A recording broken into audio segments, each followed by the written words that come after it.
இப்போ வந்து நம்ம வந்து யாராவது பணம் வாங்கிட்டு திருப்பி தரல அப்படின்னு வச்சுக்கோங்களேன், அவங்க மேல பயங்கர பழி உணர்ச்சி வரும். கோபம் வரும். ஏமாத்திட்டாங்க, பழி வாங்கணும் அப்படிங்கிற எண்ணம்லாம் வரும். அமைதி இல்லாம போயிரும். அப்ப நம்ம பலவீனமாவோம். அந்த மாரிலாம் வந்து நம்ம நெனச்சா பண்ணிற முடியுமா? அவங்கள பழி வாங்கிற முடியாது. அவங்கள அடிச்சிற முடியாது. எதுவுமே பண்ண முடியாது. ஏன்னா, அது நமக்கு தான் பிரச்சனைக்கு மேல பிரச்சனை வரும். உதவி செய்ய போய் நாம தான் வந்து பெரிய சிக்கல்ல மாட்டிப்போம். அதனால என்ன பண்ணணும் அப்படின்னா, இதுலேருந்து எப்படி தப்பிக்கணும் அப்படின்னா, இப்போ வந்து உங்க வீட்ல யாராவது கடன் வாங்கிட்டு திருப்பி தரலன்னா, அத பெருசா எடுத்துக்க மாட்டீங்க. தரல நான் திரும்ப கேட்கும்போது குடுக்கக்கூடாதுன்னு நெனைப்பீங்க. மன்னிச்சு விட்டுருவீங்க. உங்க உறவினர்கள், ரொம்ப நெருக்கமானவர்கள், உங்க நண்பர்கள் யாராவது பணம் வாங்கிட்டு திருப்பி தரல அப்படின்னா, மன்னிச்சு விட்டுருவீங்க. ஏன்னா அவர் பழகிட்டாரு. ஒண்ணு மண்ணா பழகிட்டோம் அப்படின்னு சொல்லிட்டு விட்டுருவீங்க. ஆனா திரும்ப கேட்டா குடுக்க மாட்டீங்க. அதுபோல உங்கள அந்நியர் யாராவது ஒருத்தர் உங்ககிட்ட கடன் வாங்கிட்டாங்க. திருப்பி தரலன்னா, அவரையும் உங்களுடைய உறவினரா நெனச்சுக்கோங்க. அவர உங்களால மன்னிக்க முடியல. ஏன்னா அவர் வந்து அந்நியர். ஆனா உங்களுடைய வீட்டுக்காரங்க கடன் வாங்குனாங்க. ஆனா திருப்பி குடுக்கல. மன்னிச்சு விட்டீங்க. ஆனா திரும்ப கடன் கேட்டா குடுக்க மாட்டீங்க. உங்க அப்பா வாங்கியிருக்கலாம், அம்மா வாங்கியிருக்கலாம், உங்க தம்பி வாங்கியிருக்கலாம், உங்க கணவரே வாங்கியிருக்கலாம், உங்க மனைவி வாங்கியிருக்கலாம், உங்க மாமனார் வாங்கியிருக்கலாம், உங்க கொழுந்தன் வாங்கியிருக்கலாம், மச்சான் வாங்கியிருக்கலாம். ஆனா திருப்பி தரல அப்படின்னா, உங்களுக்கு வந்து ரொம்ப கோவம் வராது. ரொம்ப பழி வாங்குற அளவுக்கு கோவம் வராது. மன்னிச்சு விட்டுருவீங்க. பழி வாங்குற அளவுக்கும் கோவம் வரும் தான். ஆனா மன்னிச்சு விட்டுருவீங்க பெரும்பாலும். சொந்தக்காரங்க, நெருங்கிய சொந்தக்காரங்க, ஒரே குடும்பத்தில உள்ளவங்க பணம் வாங்குனா நம்ம மன்னிச்சு விட்டுருவோம். அதுபோல வேற யாராவது நெருக்கமில்லாத அந்நியர்கள் யாராவது உங்ககிட்ட கடன் வாங்குனா, அப்ப அவங்க திருப்பி தரவே மாட்டாங்க அப்படின்னு நமக்கு தெரிய வந்துச்சுன்னா, அவங்க மேல பழி உணர்ச்சி வந்து, கோபம் வந்து, மனசு அமைதி இல்லாம போவதற்கு பதிலாக, அவர்களை உங்கள் உறவினர்களாக நினைத்துக் கொள்ளுங்கள். அவங்க சரி அவங்களும் நம்மள அண்ணன் மாரி தான், தம்பி மாரி தான், தங்கச்சி மாரி தான். ஏமாத்திட்டா. நம்ம தம்பின்னா நம்ம அண்ணன் ஏமாத்துன மாரி, தம்பி ஏமாத்துன மாரி, தங்கச்சி ஏமாத்துன மாரி, நம்ம அப்பா நம்மகிட்ட கடன் வாங்கிட்டு திருப்பி தராத மாரி, அவங்களும் நம்மளுடைய உறவினர்கள்னு நெனச்சுக்கணும். அப்போ மன்னிக்கிற மனப்பான்மை வந்துரும். இந்த மன்னிக்கிற மனப்பான்மை, பழி உணர்ச்சிலாம் எப்போ வராது அப்படின்னா, அது அந்நியர்களிடம் தான் வராது. அவங்கள இப்போ யார உங்களால மன்னிக்க முடியலன்னா, அவங்க வந்து உங்களுடைய உறவினர்கள் கிடையாது. உங்களுடைய சகோதரன் கிடையாது. உங்களுடைய கணவனோ, மனைவியோ கிடையாது. அதனால தான் அவங்கள மன்னிக்க முடியல. அப்ப நீங்க என்ன பண்ணணும், அதுக்காக வந்து யார் உங்கள கடன் வாங்கிட்டு திருப்பி தரலையோ, அவங்கள வந்து உங்களுடைய உறவினரா நெனச்சுக்கோங்க. உங்களுடைய சகோதரரா நெனச்சுக்கோங்க. சகோதரியா நெனச்சுக்கோங்க. ஆனா திருப்பி கேட்டா குடுக்காதீங்க. அதே நேரத்தில அவங்கள சகோதரனா நெனச்சு மன்னிச்சு விட்டுருங்க. திருப்பி தரமாட்டாங்கன்னு தெரியும்போது, மேக்ஸிமம் எந்த அளவுக்கு முயற்சி பண்ணுங்க, முயற்சி பண்ணிடுங்க. திருப்பி தரவே மாட்டாங்க அப்படின்னு வரும்போது, அ சரி அதுக்காக அவங்க தரலேன்னு சொல்லி கோவப்பட்டு, மனசுல பழி உணர்ச்சிய வளர்த்து, நிம்மதி இல்லாம, தூக்கத்த கெடுத்து, அமைதி இல்லாம போறதுக்கு பதிலா அவங்கள மன்னிச்சு விட்டுருங்க. அவங்கள நான் மன்னிச்சு விடணும்னா எப்படி மன்னிச்சு விடுறது? உங்களுடைய சகோதரரா நெனச்சுக்கோங்க. உங்களுடைய சகோதரியா நெனச்சுக்கோங்க. உங்க உறவினரா, உங்க அப்பாவா அல்லது அம்மாவா நெனச்சுக்கோங்க. உங்க தம்பியா, தங்கச்சியா நெனச்சுக்கோங்க. நெனச்சு அவங்கள மன்னிச்சு விட்டுருங்க. அப்போ மன்னிக்கிற மனப்பான்மை வந்துரும். நமக்கு தேவை மனசு அமைதியா இருக்கணும். அவங்க திருப்பி குடுத்திருந்தா ஒருவேள அமைதியா இருக்கும். திருப்பி குடுக்கல. இப்ப மனசு இப்ப அமைதிப்படுத்தணும். மனச அமைதிப்படுத்தணும். அவங்க திருப்பி குடுத்திருந்தாங்கன்னா, வாங்குன பணத்த திருப்பி குடுத்திருந்தாங்கன்னா, நம்ம மனசு அமைதியா இருந்திருக்கும். இப்ப அமைதி ஏன் இல்ல அப்டின்னா, மனசுல அமைதி இல்லன்னா, அவங்க திருப்பி தரல.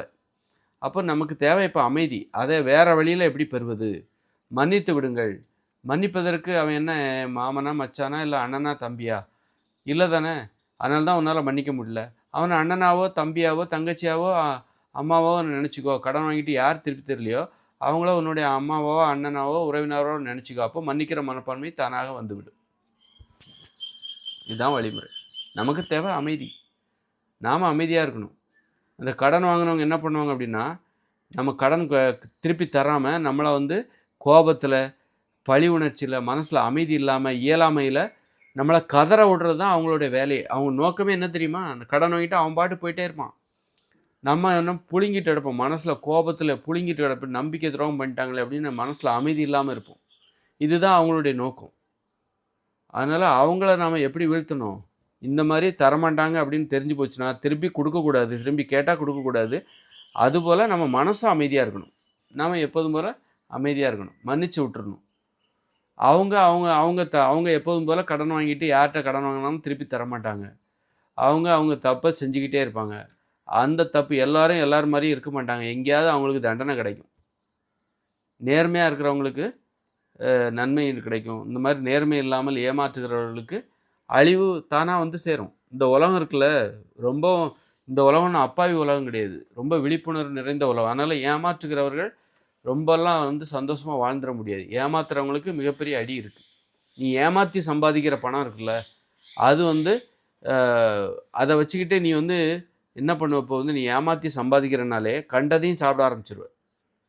நீ நீ உணவில் உனக்கு கட்டுப்பாடே இருக்காது. இப்போ ஏமாற்றி சம்பாதிக்கிற அப்படின்னா, ஒரு கடன் வாங்கிட்டு திருப்பி கொடுக்கறது இல்லை அப்படின்னா, அந்த பணத்தை வச்சுக்கிட்டு நீ கண்டிப்பாக ஊட்டச்சத்து நிறைந்த உணவு, காய்கறி, பழங்கள், உணவில் கட்டுப்பாடு இதெல்லாம் இருக்கவே முடியும். கண்டதையும் சாப்பிட ஆரம்பிச்சிடும். ஐஸ்கிரீம் சாப்பிடுவேன், கண்டதையும் சாப்பிடுவேன், பேக்கரி உணவு சாப்பிடுவேன், கடைசியில் உனக்கு நோய் வந்துடும். யாரால் உணவு கட்டுப்பாடை கடைபிடிக்க முடியும் அப்படின்னா, நேர்மையாக பணம் சம்பாதிக்கிறவர்களால் மட்டும்தான் உணவு கட்டுப்பாடை கடைபிடிக்க முடியும். இப்போ லஞ்சம் வாங்குறாங்களா, அவங்களாம் என்ன பண்ணுவாங்க தெரியுமா? தண்ணி அடிக்க ஆரம்பிச்சிருவாங்க. அவங்களால தண்ணி அடிக்காமல் இருக்க முடியாது. அவங்களால கண்ட உணவுகளையும் பார்க்குறதெல்லாம் சாப்பிட ஆரம்பிச்சிருவாங்க.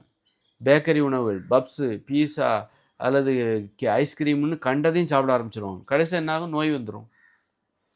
யாரால் ஐஸ்கிரீம்லாம் சாப்பிடக்கூடாது, அது மாதிரி வந்து பப்ஸு சாப்பிடக்கூடாது, உடம்பு கேடு, மது அருந்தக்கூடாது, போய் யாரால் அது முடியும் தெரியுமா? நேர்மையாக இருக்கிறவங்களால மட்டும்தான் முடியும்.